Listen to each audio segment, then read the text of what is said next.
To a live edition of the House of Hoosier podcast. I am Austin Render. You likely know the guy sitting next to me. He is the host of the House of Hoosier podcast, AJ Guyton. We just got finished, AJ, watching, I think it's fair to say, a beatdown of Indiana over Ohio State. I don't know if this is what you were expecting going into this game, but I guess we'll start off as we welcome some people in here into our audience. What are your general thoughts 15 minutes after the conclusion of the game? Yeah, man. Congratulations to Indiana, man, and the activity. Trey Jackson-Davis played a phenomenal game. Great bounce back game, if you want to call it that, from him from Penn State. He led the charge. I don't really call it. I'm not surprised at the result. I'm not a huge fan of Ohio State as a dominant team. I think Ohio State has to play really well to beat people. And tonight, I think for various reasons, including Indiana putting force on the Ohio State defensively, I think they struggled making shots today. And I think they will struggle in the Big Ten on the road making shots today. Not to take away, it's a great win for Indiana, one of those tournament building, resume building wins. But I'm not surprised that Indiana won the basketball game, to be honest with you. It's always been a thing for me, and we're not going to dive too deep into Ohio State, but they have great big guys, E.J. Liddell, Zed Key, Kyle Young, but their guard play is the suspect part of their team. And today, I mean, you have to make shots to win basketball games. And well, we should preface that by saying Indiana did not make a lot of shots in this game either. And they were abysmal from beyond the arc. But I think we should start with Trey Jackson-Davis, because I put in the title of this that he should be in consideration for National Player of the Year after a game like that. He was absolutely phenomenal, dominated that game from start to finish. And when Indiana needed a bucket, they found him. Yeah, and definitely, I think what the people were waiting for was a game like this against a perennial power for Trey Jackson to really put his stamp on being a player in consideration for National Player of the Year. I mean, if you look back, a lot of the games that he dominated and Indiana had dominated were games that were very winnable games for Indiana. So through this Big Ten season is where Trace can really put his stamp on, and he did that with a host of energy from the tap.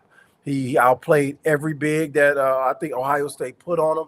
Ohio State, I don't think they really understood how, his quick moves to his right shoulder were in the post. I don't think they were prepared for that, and he took advantage of it. And it's just his energy, his rebounding, his protecting the paint as well. Ohio State didn't have a lineup where they could draw him away from the rim like you're supposed to in today's game, and he stood in there and protected the paint. So, you definitely have to, raise one eyebrow up, for Trayce Jackson, as he has to continue to do this throughout the rest of the Big Ten season. That's one of those games where you see why he made it on first team All-American in the preseason. I mean, he dominated that game from start to finish. I think the unsung hero, maybe not unsung, because I think most people on social media noticed it, but I mean, the return of Trey Galloway was really important. What did you see from him that unlocks a little bit more in that Indiana offense?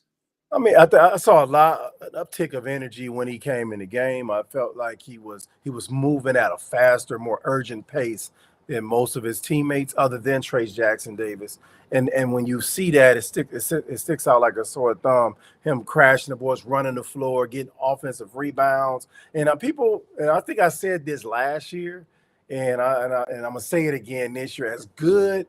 And as much as I love Race Thompson and his abilities as a basketball player, what he brings to this team, I still think he should come off the bench. And I think you should start a guy like Trey Galloway to space the floor, to drive the basketball. No, man, you don't know how you start the basketball game. You can still play 32 minutes a night. It don't matter. But I think it just gives them a new dimension that I thought at the beginning of the season Jordan Geronimo was going to give them. Kind of the same player, but I think Trey plays with a lot more purpose and energy than those players. So, I mean, just one more guy that can come in and help Indiana become, get to that point where they can compete for a Big Ten title. Yeah, I thought he kind of unlocked a little bit just with his movement offensively. I thought Trey was active, and he doesn't have to score to make his impact on the game. for Right. sure. I mean, that guy moves around like crazy and he makes plays and he does a really good job working his way around the floor and making plays for other people. Right. When do you think now? So this is, and we talked a lot about this when we had Todd Leary on the podcast about a change in the starting lineup. I just wondered when you got. I mean, Parker Stewart didn't play down the stretch. It was Trey Mhm. Galloway, and I know Stewart was in some foul trouble, but there's just so many options for these guys to go with off the bench. Do you think that Mike will consider making a change to where maybe Rob Finney slips into the lineup, maybe Trey Galloway gets in? I mean, I think he should, but will he is the question. I mean, I think Mike was in. He makes me believe that he's a type of coach who picks something and doesn't like to stray away from it. He believes in that lineup, and I think he'll stick with it and believe that Galloway will continue to provide him energy off the bench. And I think Parker Stewart, is going to have to really, really work to get shots because in the Big Ten, you just don't have an opportunity to just get shots. It's one of the most well-prepared leagues. It's got the best coaches. If you're just a spot-up shooter and that's what you're going to do, then they're going to take that away from you. It's going to be hard for you to get those shots against the elite team. So, I mean, like I said, I don't think that he's going to change the lineup. Like I said, I like the small ball. I like to get spacing around Trace. I like to push the tempo a little bit, then switch it up, go big, play high, low, take that space away. I think he has a lot of options he can use for this particular team. Let's just see if he feels the need to change anything. Should we be concerned at all that Indiana was so poor from the 3-point line? I Yeah, mean, is that definitely. something that should be a concern going forward? It was definitely a concern. I was watching the game because they had plenty of open looks. It's not Mhm. like they were forcing shots and it was step back threes. It was wide open shots they were just missing. And when you at home, you can overcome those things by being very, very energetic defensively and using that crowd to our advantage. But when you're on the road, you have to make shots. There's no, there's run. And the good thing about today was Ohio State was matching that futility from the 3-point line. It was just as off. They weren't getting clean looks. Our defense really, really won that game for us, and we scored timely when we needed to and continued to. This was the game to pound the ball inside. This was the game. Even though you said they had a trio of bigs that are really good, but none of them really could figure out how to take away Trace Jackson's right shoulder. Mhm. So it's dominant. I think we talked about that. Don't force feed it, but when it's working, it's working. And that's what was working today. But we're gonna have to shoot the ball. We have to make shots, man, to be in that upper echelon. When you get to talking about the other teams that are at the top with in Wisconsin, Purdue, but you got to make shots against those teams with the open ones that you get, and that's what you see the difference is between the elite teams and what we're trying to become. If you are joining us, feel free to hop in the chat, ask AJ some questions about what you watched today. We're talking about Indiana's 67-51 win over Ohio State.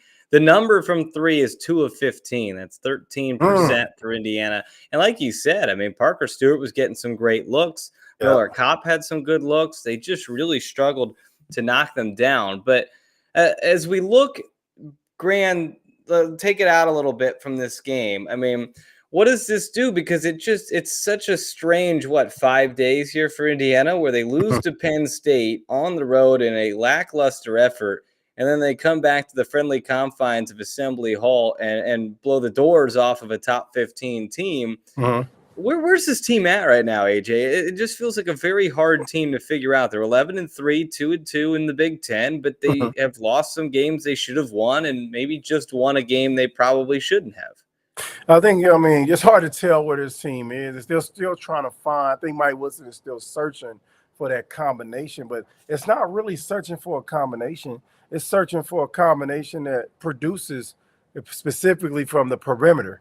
We have to be able to. It's the same problem we've been having the last few years, being a solid defensive team, but not capitalizing on any of those things. We looked at Xavier Johnson; he was less forceful tonight, which is a good thing, but it's also can be a bad thing when that's the only guy that can really use his strength and quickness to get in the lane and create. So it's right at a standstill where they're still trying to figure out. But while you're trying to figure it out, you still have to protect your home court. And at the end of the day, Indiana protected their home court. Yeah, Mike Woodson's put a lot of emphasis on that this year, winning at home, and they have to do that. They have to be there's not a team in the Big Ten they can't beat on their home floor. Right. And we've seen even Purdue. We've seen Purdue look susceptible this season. I mean, that's the type of thing that even Purdue can come into Bloomington and lose.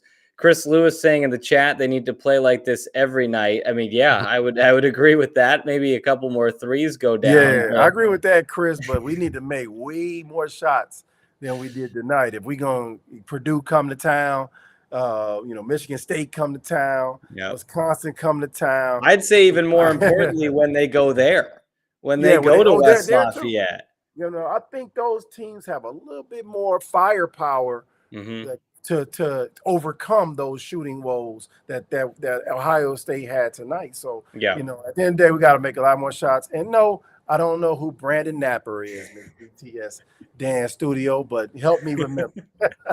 Forrest Gray says, awesome defense. Reminded me of the 80s and the early 90s. We should talk about that because you mentioned Ohio State not making shots. Yeah. Indiana made it difficult. There's no doubt about it. Ohio State shot 31% from the floor. Let's see if I can pull up on layups. Ohio State was 1 of 6. So they didn't get a lot of even opportunities. I think TJD outscored them in the paint himself, I believe. Yeah, they had points in the paint 10. And I would have to imagine that most, if not all, of TJD's points came from the paint. 20 of them, 22 probably. And I think it was Forrest Gray said awesome defense, reminded me of the 80s and 90s. It was very awesome. I think that Ohio State shot the ball poorly because of Indiana's defense. Yes. It wasn't. I think they handled their motion, their pick and roll motion very well. They didn't get beat on the back cuts, but one time they made sure that Ohio State had to create shots. And even when Brennan was creating shots, they were difficult shots. So the 80s and 90s defense was awesome for us, definitely. 15 turnovers for Ohio State. That's 23% of their possessions. They scored at 0.785 points per possession. And I mean, Indiana really, I thought the second half was really impressive because it felt like at times Ohio State would hit a couple of threes and it looked like they were ready to either take the lead or extend the lead. And Indiana would come back down and answer.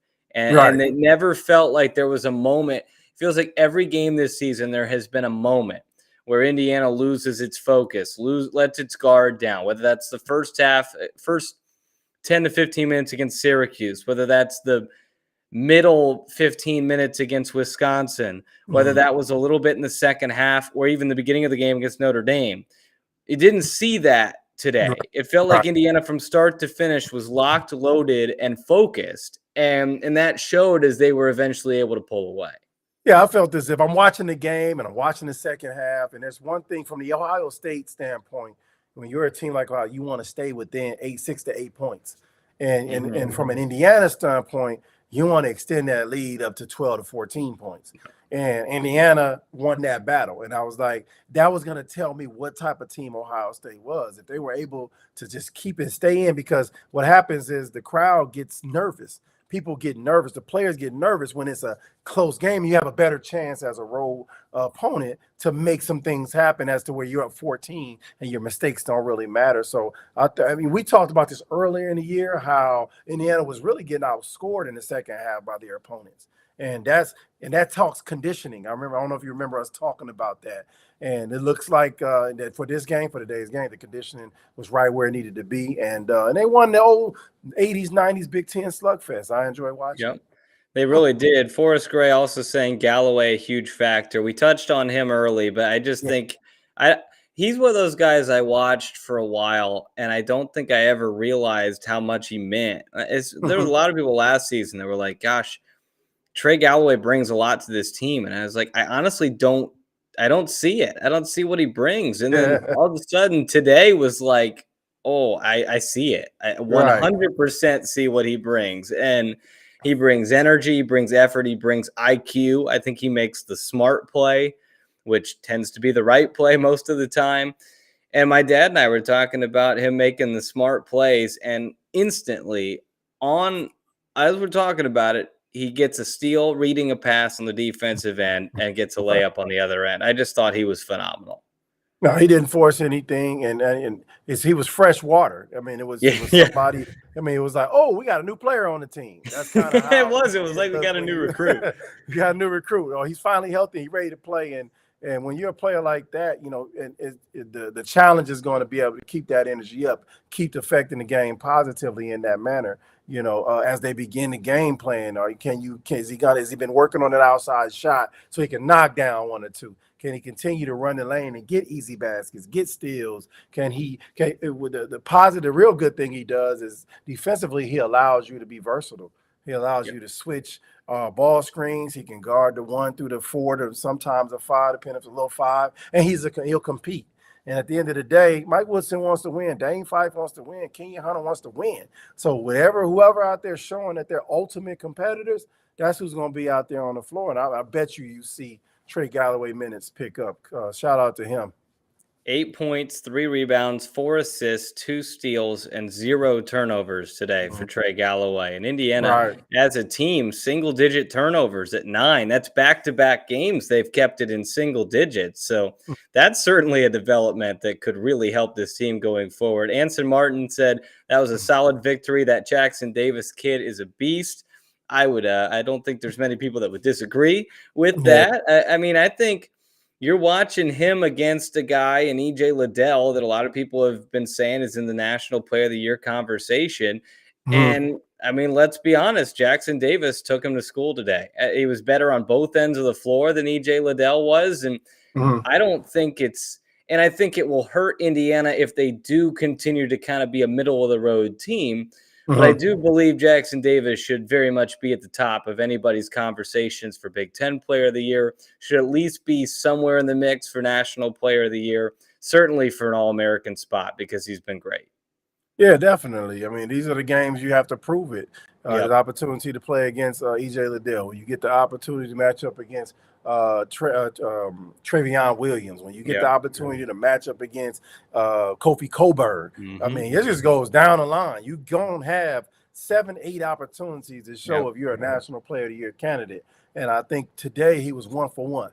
So at Yeah. the end of the day, against those guys. So, you got to continue to dominate those things. So I don't think I think he just continue to play. He has a motor that's not matched right now. He's playing. I think he's for a couple different reasons. He's playing at a level that a lot of guys just aren't able to keep up consistently. Even when there were missed shots, I noticed he was getting his hands on balls. He was tipping it, almost getting offensive rebounds. Mm-hmm. So Yep. this is a sign of somebody playing with a purpose, playing with energy, and understanding. Hey, man, can't nobody stop me from getting to my right shoulder. Yeah, no doubt about it. He was really good, and I think one thing we should point out, we don't have to talk about it in depth. I just want to point it out. He's hitting his free throws this year, Yeah. and I think that's really important. He's always been one of the most fouled players. He gets to the line a lot, and not leaving those points on the board really helps this team moving forward. Looking at the team, they've been on a lot of people's last 4 in, first 4 out, early bracketology looks, and there's so much time left in the season. I'm not trying to jump to conclusions, but this is a win that, especially after the loss to Penn State, they needed. They needed an opportunity to kind of get it back on track. And this is one of those wins that the committee will look at and say, all right, because that's a tournament team. Ohio State's going to be in the tournament. They're going to be a top 25 team, and Yeah. that's the type of win that helps you in March. Early in the season, I think they had him as a 2 seed in the way too Yep. early seed. I mean, I personally don't see that. I love Chris Holtman and what he's done. I love watching those guys play, compete. They compete hard. But I think they were a team that kind of played right into Indiana's style of defense. They make a lot of passes. They run a lot of offense. They play a lot of half-court offense. They missed those 2 wing guards that they had last year. They were able to create shots without offense. Yep. And I think that's the difference between that team that competed for a Big Ten title game against Illinois and the team that's playing today. So I don't see them going deep with the arms and these guys at the guard position that I don't really know, the names. But I think that this is a win for Indiana. That if you had them in the last four in, they should be in your first four in after today, and they need to keep building on that. And whatever the next game comes up, they need to have this same effort. I think somebody just said that they play like that every game, they'll have a chance. Yeah, if we shore up the perimeter shooting, we need a little bit more motion in the offense that gets those guys shots. I know this ain't the 80s and 90s, and we're not Bob Knight's teams, but motion is the way you get guys shots. And I think that's the next step for Indiana's offense is to get those guys going early, get Cop going early, and get those guys coming off screens and making shots. Absolutely. This is a team that I think has positioned themselves at least back into the conversation, Right. at least into the national landscape of, okay, because Archie Miller struggled to win, and they would win some big games in Assembly Hall. They would. Indiana lost a lot of games in Assembly Hall over the last few years. And I know last year was different because there were no fans.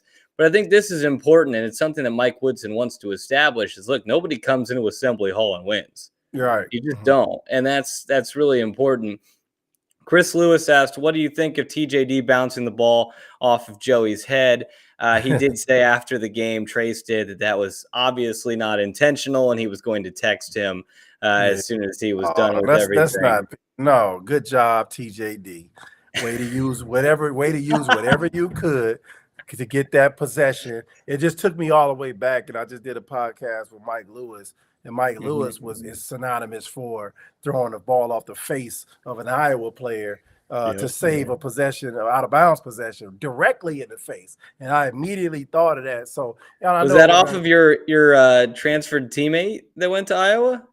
I think it was Jacob Jakes. So it wasn't off of Wood. That. No, I think it was Jacob Jakes, right under the basket. I mean, he did it on purpose. There was no accident. So, Chris, you're right, man. I think that you don't need to apologize, man. I know Joey Brunk's a competitor. He knows it wasn't intentional. You had to be super skilled to do that intentionally. You know what I'm saying? I just think he just happened to be there. But, hey, whatever it takes to get that possession, he saved that possession for Indiana basketball. But you're saying Mike did it on purpose. Mike did it on purpose. Yeah. No doubt.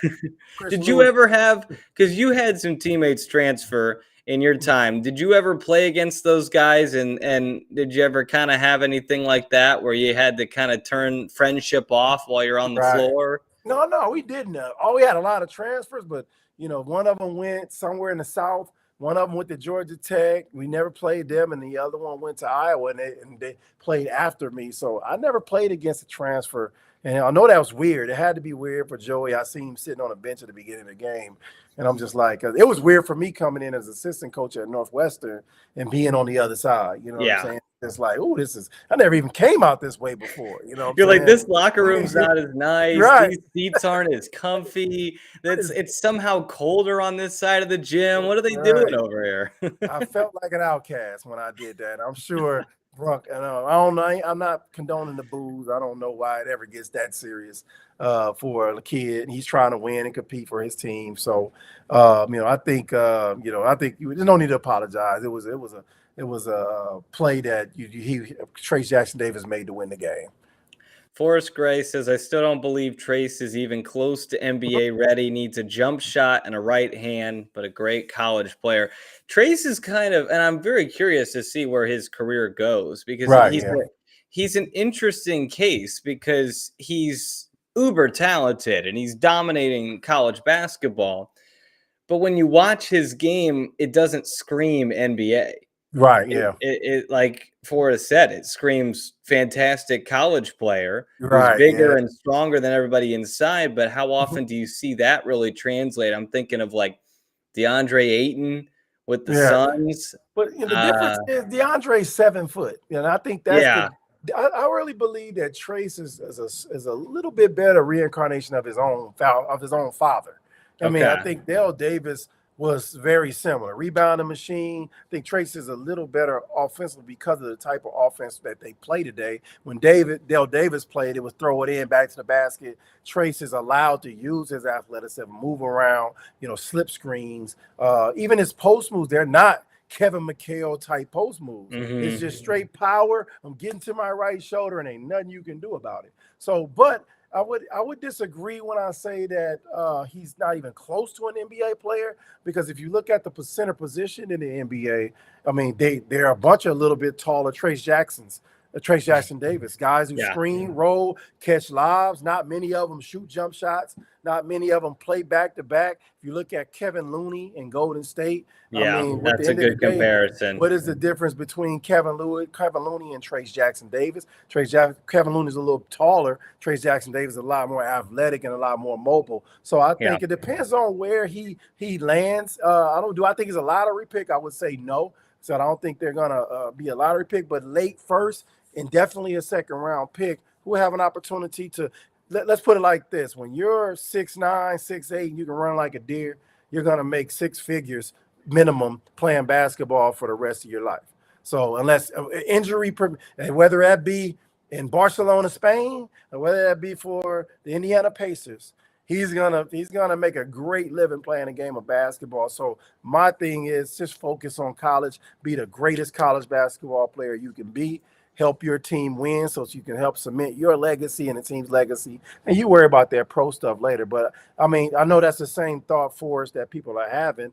And I like to ask Forrest, it's like, okay, who do you think his NBA comparisons are as we continue this live? I'm trying to think of some modern ones. I'm glad you brought Dale Davis into it. That's a good one. I think Kevin Looney's an interesting comparison. I think even locally with the Pacers, if he could develop some sort of jump shot, he could really be similar to Domantas Sabonis. I think he's got the footwork and the finishing ability like Sabonis does inside.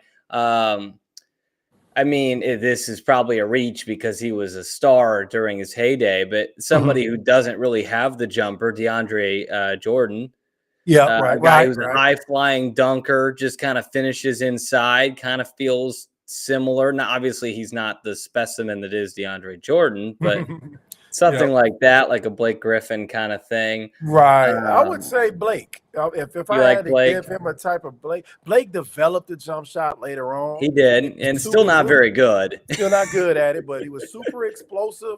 He was, he was active. But Blake didn't have to play, the 5 position. That was the difference. Because Blake he had Jordan. He had DeAndre Jordan and others playing that position. So, there's a spot for a guy like Trace Jackson. The NBA is all about timing. It's rarely about your talent, where you land. Is there an opportunity for you to play? Did you play well in that situation? So, we know if he was a lottery pick, he would have left last year. He knows. Just focus on, helping Indiana become the best basketball team that he can. And your pro career is going to be your pro career, whether you're going to make tons of cash and be able to get whatever you want. So don't worry about it. That's what I would say. Somebody will pay him, and I don't think he's going to have any time at Indiana after this season. Somebody will go out there and take a chance on him, and we'll see. Forrest saying the NBA is unwatchable to him. So, then Forrest, I'd counter and say maybe you aren't the person to suggest he's not an NBA player. We love your comments. Though it was a good discussion topic. You got AJ talking, and that's what we're looking to do here. As we wrap it up, AJ, this is a big win for Indiana. This is a big performance in a national spotlight for Trace Jackson Davis. They move forward with a good Minnesota team on Sunday, but another game in Assembly Hall that feels like they need to win. They have to win that game. I think Minnesota's playing very well this year. With the new coach up there, and they got a Ben Jacobson and a field and good guards. I love to see good guards coming and what our Indiana guards can do against good guards, man. So we got to contain those guys. They got a good active big in there that Trace will have his hands full that day with I forgot the big guy's name, but he'll have his hands full and it'll be a good game. But it's, as we talked about earlier, the goal is protect home court. And I always felt like this, even my 4 years in Indiana, any team that comes into Indiana and wins is a capable Final Four basketball team, because you have to have a straight focus to win in Indiana. You're going to have the 5 guys on the court. Coach Knight used to have at least an official and a half in his back pocket. So if you came into Indiana and won, when I look back, I remember Minnesota, my freshman year, came in and won. They went to the Final Four. And just so many teams came in there. Not a team, but the teams that did get a chance to win in Assembly Hall. That's a great team. So we have to protect our home court and make sure we don't let that happen. And I think Mike Woodson is hammering that point home. But I think we have to shoot the ball way better than we did today. Yeah, important stretch coming up for Indiana because there's some winnable games over the next month. Minnesota, then a road trip to Iowa, followed by a road trip to Nebraska, then 3 straight home games with Purdue, a struggling Michigan team, and Penn State, and then a road trip to Maryland. That's all the January games. So at first glance, there's not a ton there that's unwinnable by any means. I think at Iowa is tough, and obviously Purdue coming to town is a very difficult challenge, but there are winnable games there, and Indiana can start to kind of chip away, because the issue the past few years is that this is the time of the year where Indiana goes into one of those slumps, and then they can't build themselves out of the hole come late February, early March, and that's where they find themselves on the wrong side of the bubble. So if you're Indiana, let's front load some of those wins. Let's get some big wins here and put yourself in a position where you don't have to be on the bubble, because this team is talented enough. We saw it today. They don't need to be a bubble team. They can be a 6-7 seed that's firmly in the tournament, in my opinion. Yeah, at this point, they control their own destiny. You got to win. Yeah. You have to win the games that you're supposed to win, and you have to steal games on the road.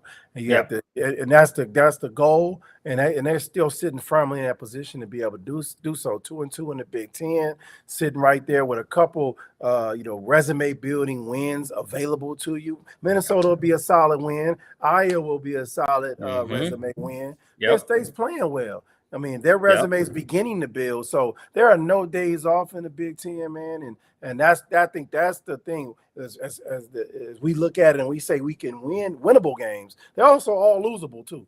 If we don't come in with the unrivaled focus to say, you know what, we're protecting home court, and that's what the focus has to be. Yeah, we'll have some good games to watch here over the next couple of months as Indiana tries to put themselves into contention for the NCAA tournament. AJ, that was fun. It's a good win. Thanks to everybody who hopped in the chat. Forrest was active, and we appreciate that. Thanks for everybody who jumped in as well. Hoosiers get a big win today, AJ. That was fun, and hopefully we'll have a chance here to keep doing this as the season goes. I'm going to say one more thing to Forrest. Yeah. Do y'all believe TJD can compete with James, AD, and those types of players inside? There's not many people on this earth who can compete with those people inside. So you got to understand the thing about throwing LeBron into the conversation is a little bit of a leap.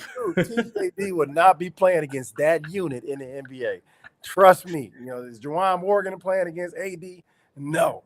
But yeah, man, thanks you, Forrest, for joining, man. I want everybody to click on that link for the House of Hoosier podcast. Part 1 with Mike Lewis came out this past week. Next week, part 2 will come out. Yes, sir. Content rolling for y'all, man. And make sure you guys check those out. And thank you for joining us. Bring your friends along next time, and we'll do this again. Absolutely. Go Hoosiers. They beat the Ohio State Buckeyes 67-51 for AJ Guyton and Austin Render. That'll wrap it up for us here in House of Hoosier. Make sure to subscribe to the podcast, and we'll talk to you next week with part 2. Mike Lewis coming out on Monday. Peace.